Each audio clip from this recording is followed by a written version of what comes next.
एक चिड़ा पेड़ पर घोंसला बनाकर मजे से रहता था। एक दिन वो दाना पानी के चक्कर में अच्छी फसल वाले खेत में पहुंच गया। वहां खाने पीने की मौज से बड़ा ही खुश हुआ।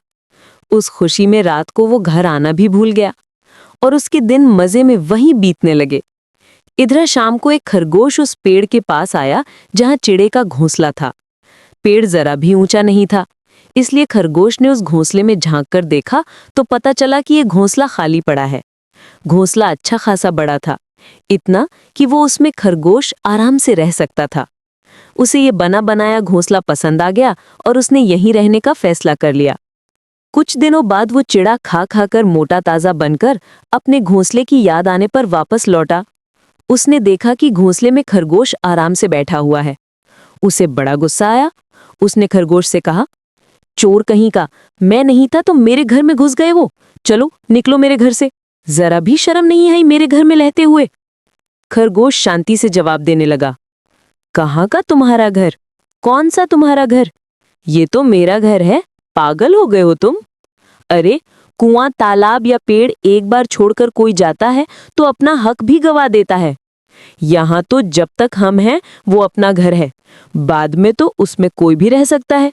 अब ये घर मेरा है, बेकार में मुझे तंग मत करो। ये बात सुनकर चिड़ा कहने लगा, ऐसे बहस करने से कुछ हासिल नहीं होने वाला।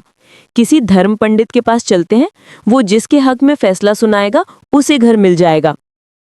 उस पेड़ के पास से एक नदी बहती थी। वहां पर एक बड़ी सी बिल्ली बैठी थी। वो कुछ धर्म पाठ करती नजर आ रही थी। वैसे तो ये बिल्ली इन दोनों की जन्मजात शत्रु है, लेकिन वहां और कोई भी नहीं था, इसलिए उन दोनों ने उसके पास जाना और उससे न्याय लेना ही उचित समझा। सावधानी बरतते हुए बिल्ली के पास जाकर उन्होंने अपनी समस्या बताई। उन्होंने कहा, हमने अपनी उलझन तो बता दी, अब इसका हल क्या है, इसका जवाब आपसे सुनना चाहते हैं। जो भी सही होगा उसे वो घोंसला मिल जाएगा और जो झूठा होगा उसे आप खा लें। अरे रे, ये तुम कैसी बातें कर रहे हो? हिंसा जैसा पाप नहीं इस दुनिया में। दूसरों को मारने वाला खुद नर्क में जाता है। मैं तुम्हें न्याय देने में तो मदद करूंगी, लेकिन झूठे को खाने की बात है तो वो मुझसे नहीं हो पाएगा। मैं एक बात तुम लोगों को कानों में कहना चाहती हूँ, जरा मेरे करीब आओ तो। खरगोश और चिड़ा खुश हो गए कि अब फैसला होकर रहेगा और उसके बिल्कुल करीब गए। फिर क्या, करीब आए खरगोश को पंजे में पकड़कर मुंह से चिड़े को नोच लिया। दोनों का काम तमाम कर दिया।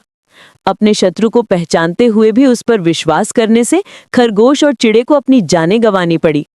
सच है, शत्रु से संभलकर और हो सके तो चार हाथ दूर ही रहने में भलाई होती है।